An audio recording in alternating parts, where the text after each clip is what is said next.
بسم اللہ الرحمن الرحیم الحمد للہ رب العالمین والصلاة والسلام علی سید الانبیاء والمرسلین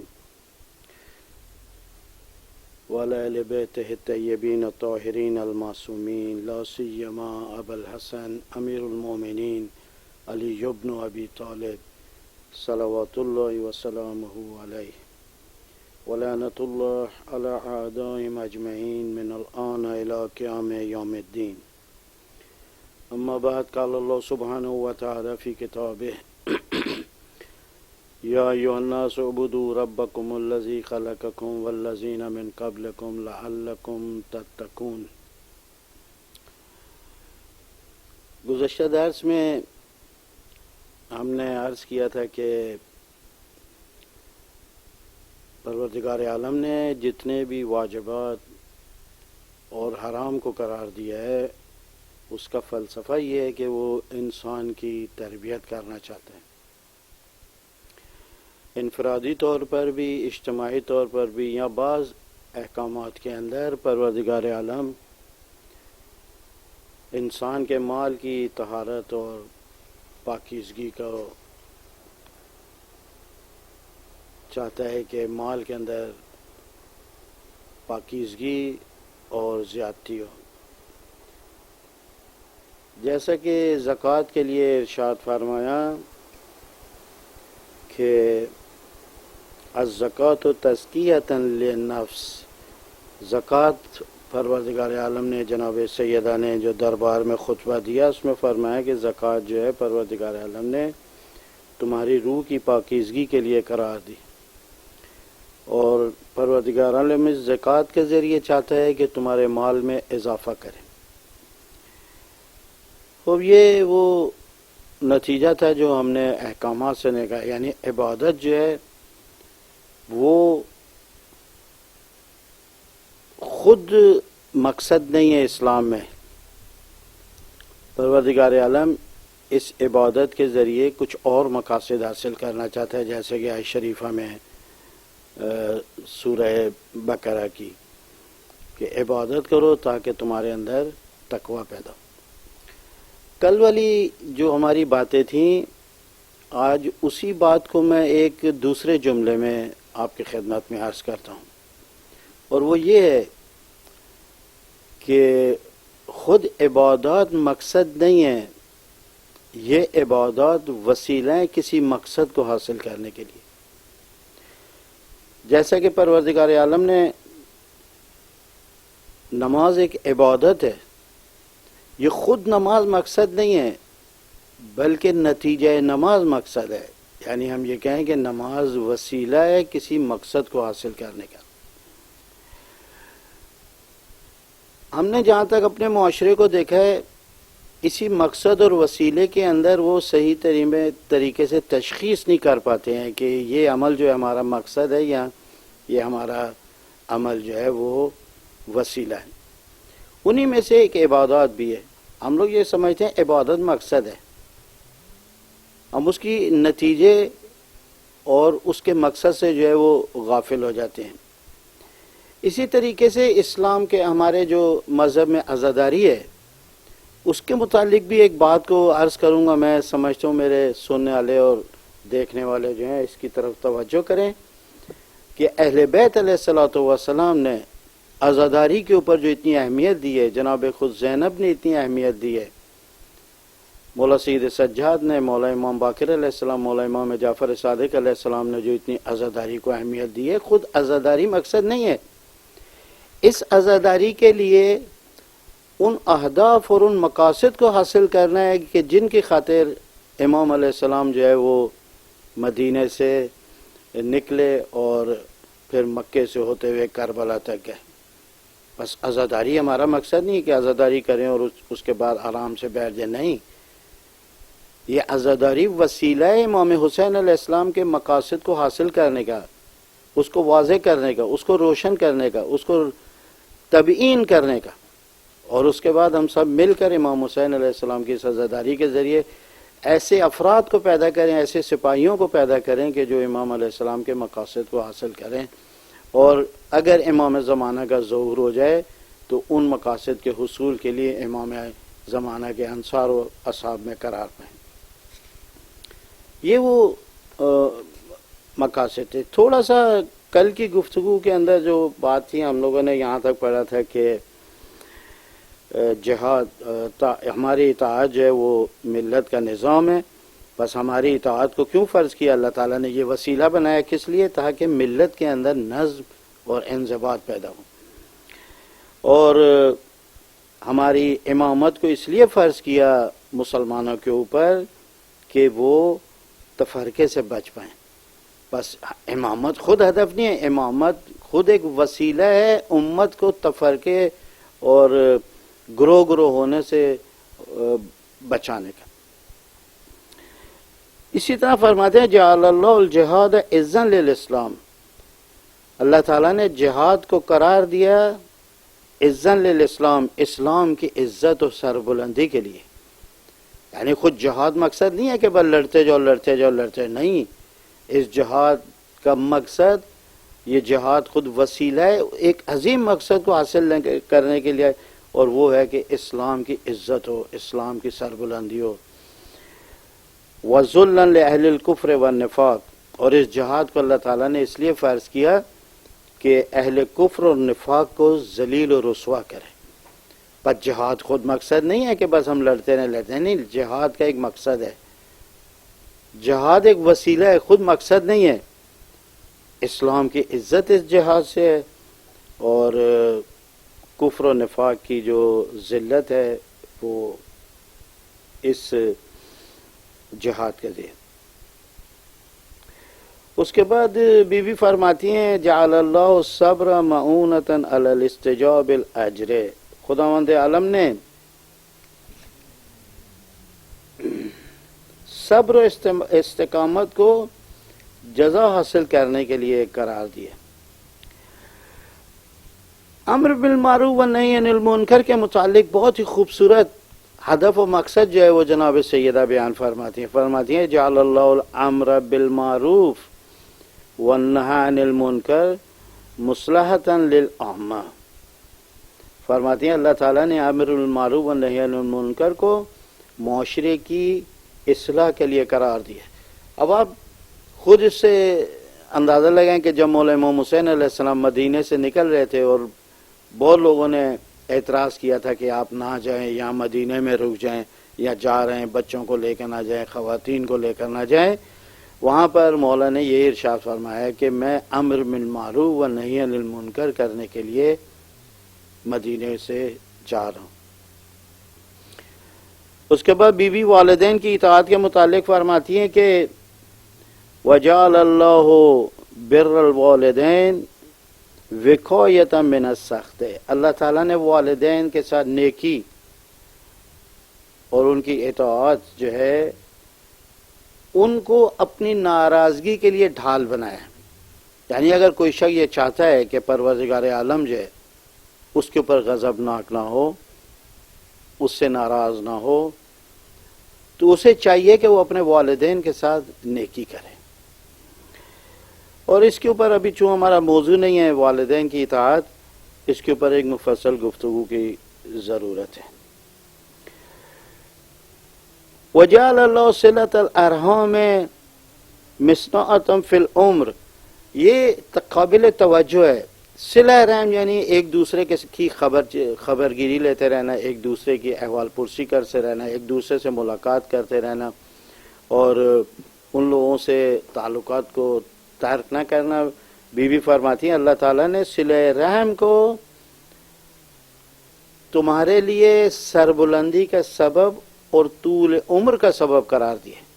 یعنی جو افراد سے ملتے رہتے ہیں، اپنے عزیز و اقارب و دوستوں سے ملتے رہتے ہیں، اس کے ذریعے نہ فقط یہ کہ ان کی سربلندی ہوتی ہے، وہ بلند مقام کے اوپر پہنچتے ہیں، بلکہ پروردگار عالم اس روابط کے نتیجے میں، اس تعلقات کے نتیجے میں انسان کی عمر کو بھی طولانی کرتا ہے۔ آپ لوگ یہ دیکھیں درخت جو ہیں وہ جب ایک دوسرے کے ساتھ ہوتے ہیں تو ہرے بھرے ہوتے ہیں۔ آپ جب نرسری میں کسی درخت کو لینے جائیں، وہ بہت سارے درختوں کے درمیان ہوتا ہے، تو وہ ہرا بھرا ہوتا ہے. اسی گملے کو جب آپ خرید کر اپنے گھر لاتے ہیں اور اس کو اکیلا رکھتے ہیں، آہستہ آہستہ اس کی رونق جو ہے کم ہونے لگتی ہے، اس کی تازگی اور تراوت میں کمی آنے لگتی ہے، چونکہ وہ اکیلا ہو جاتا ہے. انسان بھی اسی طرح، اگر انسان یہ چاہتا ہے کہ وہ خوشحال رہے، اس کی عمر طولانی ہو، اس کو چاہیے کہ وہ اپنے عزیز و اقارب کے ساتھ رابطے میں رہے، اپنے دوستوں کے ساتھ رابطے میں رہے. مولا امام حسن علیہ الصلوۃ والسلام کی جو ایک خوبیاں بیان کی گئی ہیں کتابوں کے اندر، ان میں سے ایک یہ تھی کہ وہ اپنے دوستوں اور اپنے پیروکاروں کے ساتھ تعلق میں رہتے تھے، ان کے ساتھ خط و کتابت کرتے تھے، ان کی خیریت معلوم کرتے رہتے تھے، ان کے احوال پرسی کرتے رہتے تھے، اور یہ ایک انسان کی عمر کے طولانی ہونے کا سبب ہے. اور اس کے بعد بہت ساری چیزیں ہیں. بس اب تک ہم یہ اس نتیجے پہ پہنچے ہیں کہ پروردگار عالم عبادت کا محتاج نہیں ہے. وہ کہتے ہیں میرے لیے مخلصانہ عبادت میرے لیے کرو، اس کا فائدہ میں تمہیں دوں گا. اس کا نتیجہ کیا ہے؟ اس کا نتیجہ یہ ہے کہ عبادت خود مقصد نہیں ہے، عبادت وسیلہ ہے کسی اعلی مقصد کو حاصل کرنے کے لیے. جیسے فرماتے ہیں ان الصلاۃ تنہی عن الفحشاء والمنکر. آج کی گفتگو کو میں یہیں پر ختم کرتا ہوں، اور اسی عبادت کے موضوع کے اندر آج تھوڑا سا تذکرہ مولا امیر المومنین علیہ الصلوۃ والسلام کا کرتے ہیں. آج شب قدر کی پہلی رات بھی ہے. آپ لوگوں سے میری خواہش ہے، میں آپ لوگوں سب سے استدعا کرتا ہوں اس بات کا کہ آج کی شب میں ہم لوگوں کو فراموش نہ کیجیے گا، اور خصوصاً اپنے مرحومین کو، اور آج کل جو مومنات مشکلات کے اندر ہیں، آپ لوگ ان کے لیے ضرور دعا کیجیے گا. مولا امیر المومنین علیہ الصلوۃ والسلام کی جتنی بھی خصوصیات ہیں، چاہے وہ میدان جنگ میں ہو،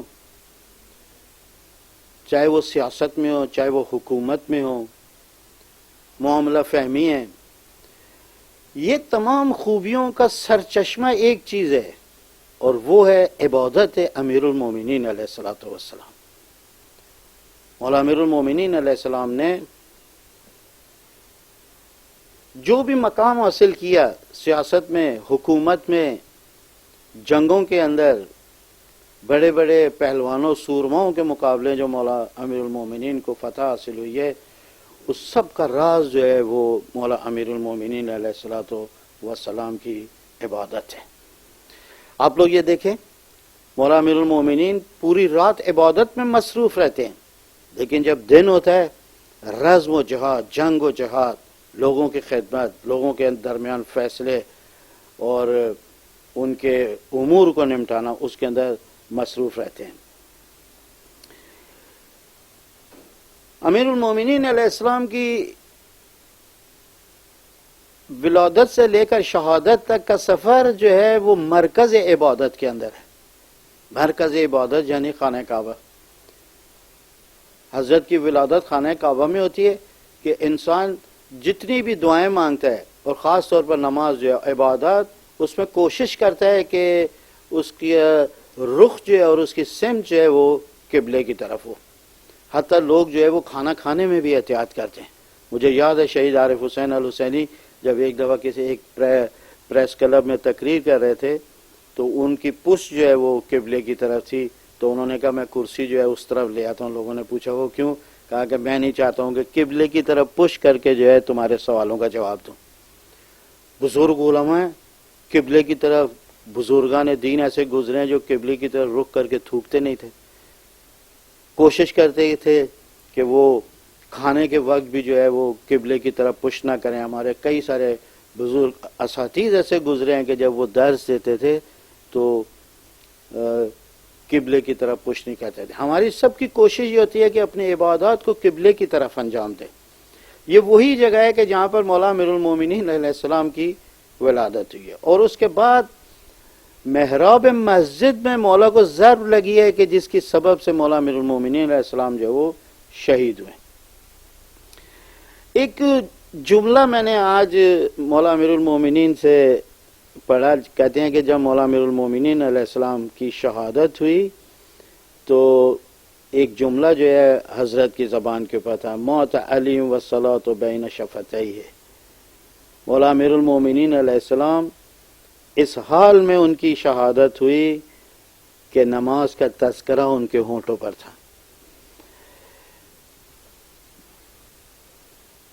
آپ لوگ یہ دیکھیں، اتنی عبادات کے بعد کوئی شخص یہ تصور نہیں کر سکتا ہے کہ وہ جنگ کا رخ کرے، میدان کا رخ کرے، سیاست کرے یا حکومت کرے، لیکن اور لوگوں کی ضروریات کو پورا کرے، اپنے گھر کی ضروریات کو پورا کرے. لیکن مولا امیر المومنین علیہ السلام نے دنیا کو ایک درس دیا. عبادت کسی بھی ذمہ داری کو ادا کرنے سے مانے نہیں ہونے چاہیے. ہمارے معاشرے کے اندر بڑی مشکلات ہیں.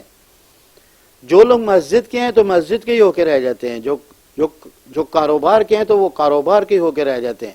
بعض لوگ ایسے ہیں جنہوں نے اپنے آپ کو گھر تک محدود کر دیا. بعض لوگ ایسے ہیں کہ جو معاشرے کے اندر لوگوں کی ضروریات اور ان کی مشکلات کو حل کرنے کے لیے جو اس کے اندر مصروف ہو جاتے ہیں، یعنی ایک ذمہ داری کو انجام دیتے ہیں، دوسری ذمہ داری سے غافل ہو جاتے ہیں. لیکن مولا امیر المومنین کی خوبیوں میں سے ایک یہ خوبی یہ ہے کہ علی ہر میدان میں، چاہے وہ مسجد ہو، چاہے وہ محراب ہو، چاہے وہ عبادت ہو، چاہے وہ لوگوں کی خدمت ہو، چاہے وہ اپنے گھر کی خدمت ہو، ہر مقام کے اوپر اس عبادت کے ساتھ اپنی ذمہ داریوں کو انجام دیتے ہیں. یہ ایک بہت ہی اعلیٰ ترین ہے. لہذا میں اپنے جوانوں سے خاص طور پر عرض کروں گا کہ جوان، تو فقط پڑھنے میں اچھا نہیں ہونا چاہیے، تجھے ایک بہترین مسجد کا فرد ہونا چاہیے. یعنی جو جب مسجد میں جائے تو تیرے سے بہتر کوئی نہیں ہونا چاہیے. جب تو کالج اور یونیورسٹی میں جائے تو تجھ سے بہتر کوئی اسٹوڈنٹ نہیں ہونا چاہیے. جب تو گھر پر آئے تو والدین کی خدمت میں تجھ سے بہتر کوئی نہیں ہونا چاہیے. تو بہترین فرد ہو کہ جو اپنے والدین کی خدمت کرتا. اسی طرح جب عزاداری میں جائے تو عزاداری کو بہترین طریقے سے انجام دے. جب معاشرے میں آئے تو بہترین فرد ہو معاشرے کا. یہ صحیح معنوں میں ایک علی کا پیروکار ہے کہ جو ہر شعبہ زندگی کے اندر بہترین ہے. ایک فقط پڑھ لینے میں اچھا ہونا کافی نہیں ہے، یا اپنے والدین کی خدمت کر لینا کافی نہیں ہے، یا لوگوں کی خدمت کر لینا فقط کافی نہیں ہے. انسان وہ اچھا ہے، وہ بافضیلت ہے کہ جو ہر شعبے میں باکمال ہو. یہی درس ہے مولا امیر المومنین علیہ السلام کی زندگی کا.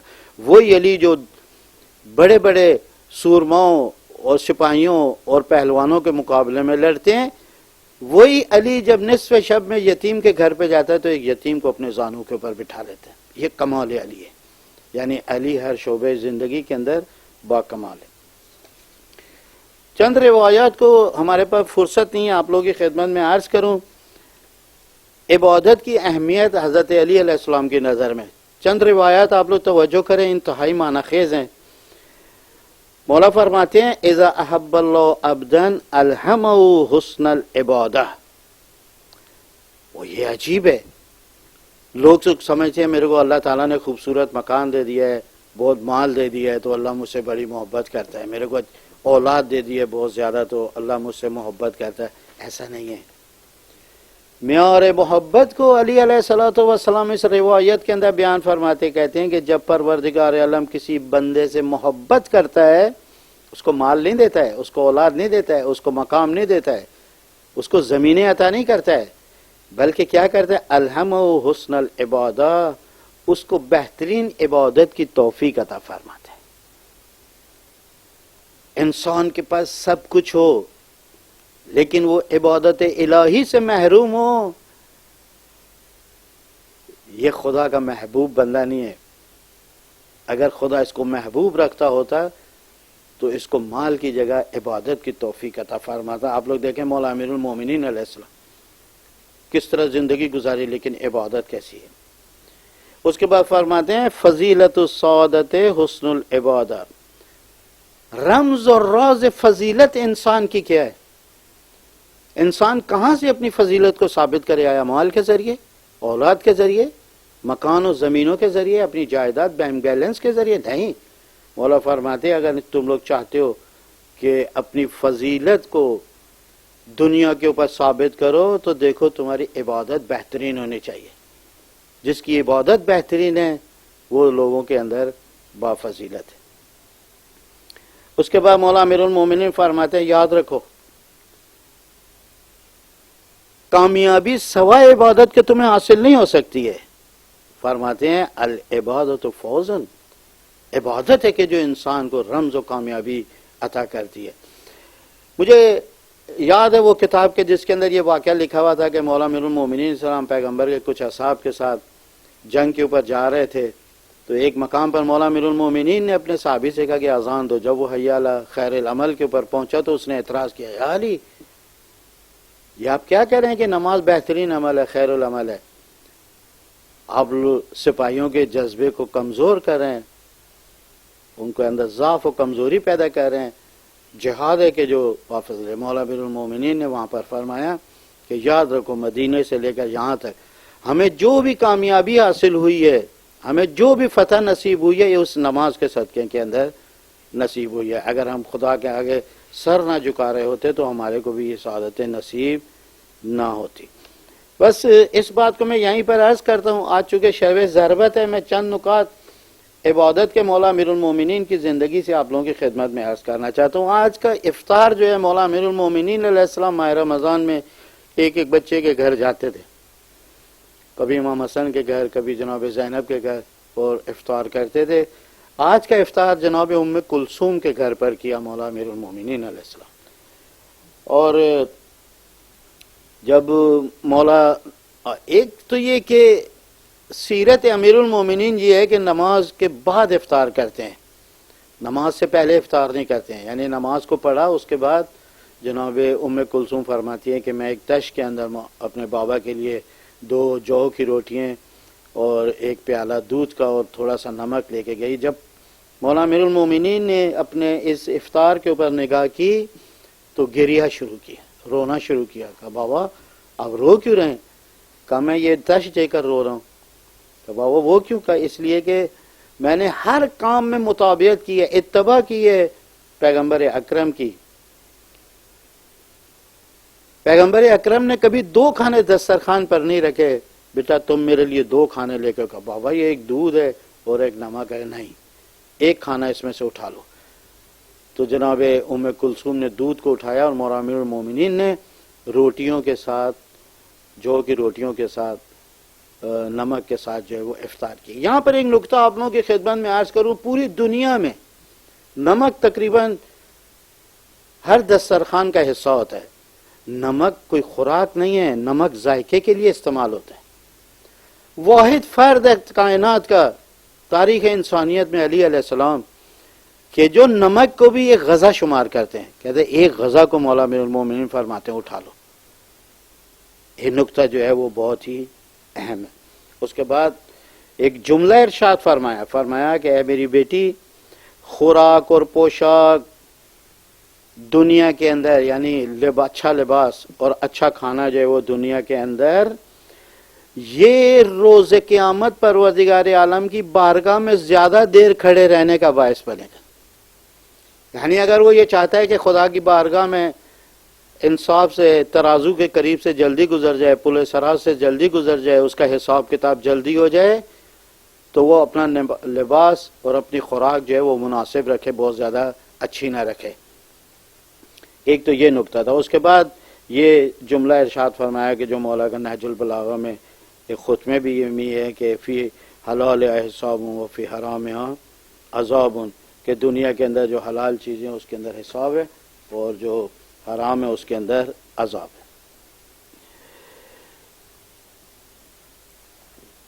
اس کے بعد مولا پوری رات، افطار کے بعد پوری رات جو ہے وہ عبادت میں مصروف رہے. کبھی گھر سے باہر جاتے ہیں، کبھی گھر سے باہر آتے ہیں.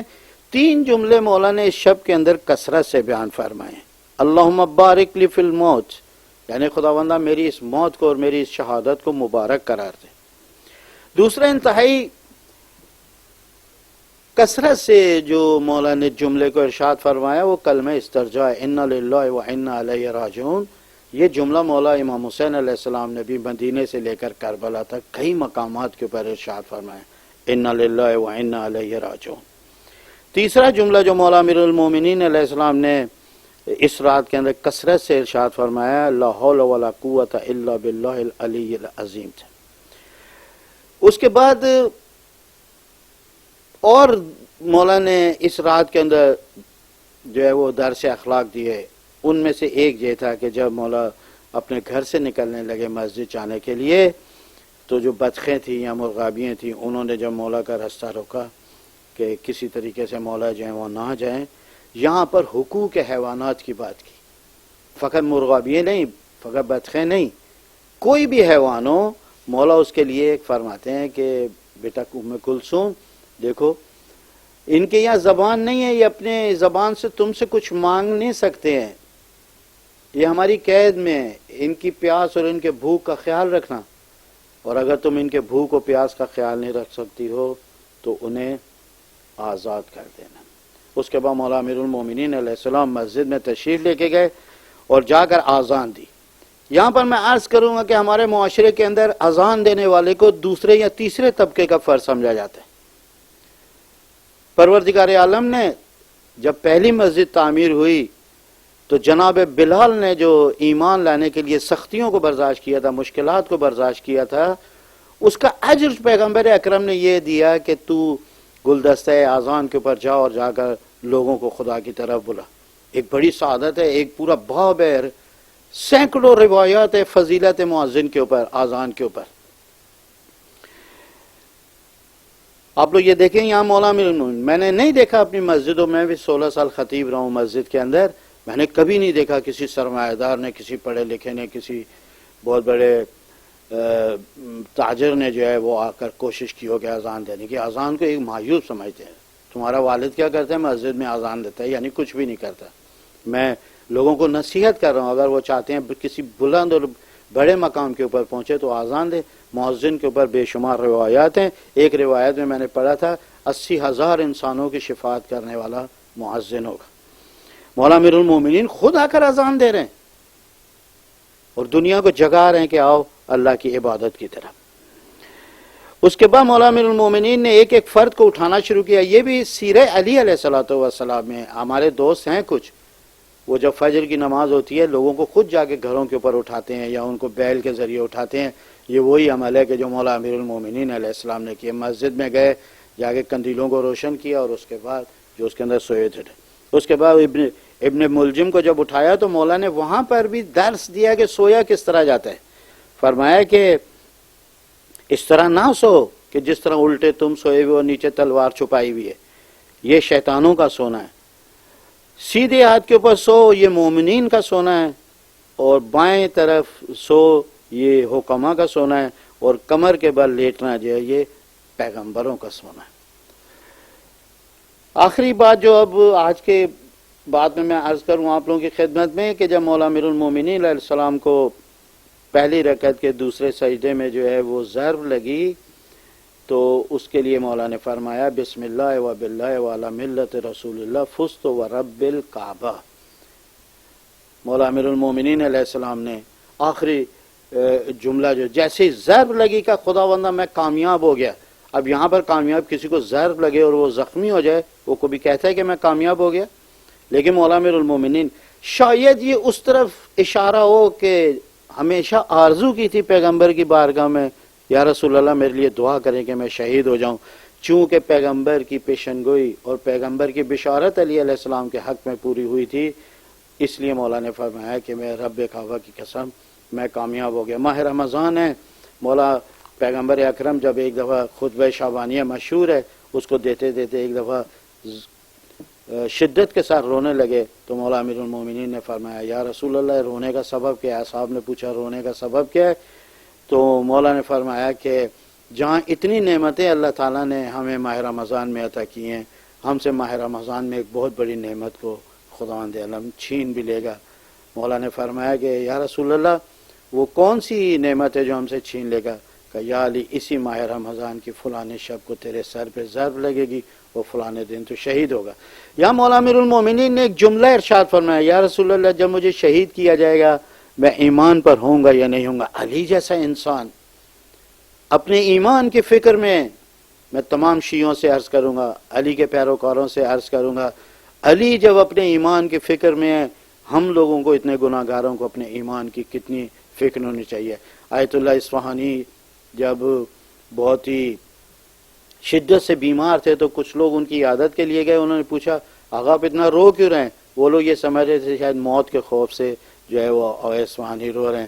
تو آقا نے فرمایا میں موت کے خوف سے نہیں رو رہا ہوں، میں رو رو کے یہ دعا کر رہا ہوں کہ پروردگار عالم یہ آخری جو چند لمحے میری زندگی کے رہ گئے ہیں اس پر بھی مجھے ایمان کے اوپر ثابت قدم رکھے۔ وصلی اللہ علی محمد و آل محمد۔ خداوند عالم اس ماہ رمضان میں خاص طور پر اس شب قدر میں ہماری عبادات کو اپنی بارگاہ میں قبول فرمائے اور ہمارے مرحومین خصوصاً ہمارے والدین کی مغفرت فرمائے۔